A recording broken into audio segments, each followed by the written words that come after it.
ఎంత లాస్ అవుతుంది ఎకనామికల్గా నేను చెప్తున్నాను. ఇప్పుడు వరకైతే మేము ఫిజికల్గా చాలా స్ట్రెయిన్ అయిపోయాము.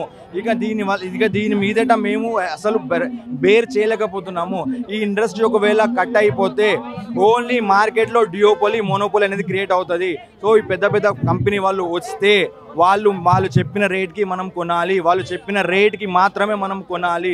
వాళ్ళు ఏదైతే డిసైడ్ చేస్తారో వాళ్ళు జియో కానీ ఎయిర్టెల్ కానీ వాళ్ళు నెలకి free SIM card, monthly free SIM card, free usage అని చెప్పి వచ్చిన వాళ్ళు ఇవాళ మంత్లీ మెల్లమెల్లగా మనకు తెలియకుండా కార్పొరేట్ కంపెనీలు వస్తే యూజర్లకే నష్టం.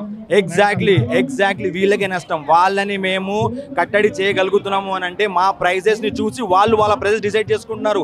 ఈ వ్యవస్థ చచ్చిపోతే, ఈ వ్యవస్థ లేకపోతే మాత్రం రేపటి రోజున వాళ్ళు చెప్పిన రేట్కి మీరు కొనుక్కోవాలి. అప్పుడు మీ పాకెట్లో పించ్ అవుతుంది. అది మీరు బేర్ చేయలేరు.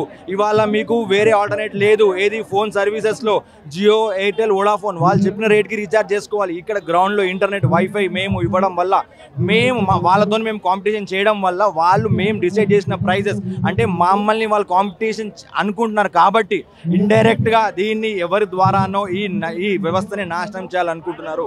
సో దీనివల్ల చాలా ఎంప్లాయ్మెంట్ అనేది కార్పొరేట్ కంపెనీల కోసమే మీ పొట్టగొట్టే ప్రయత్నం చేస్తుందా ప్రభుత్వం?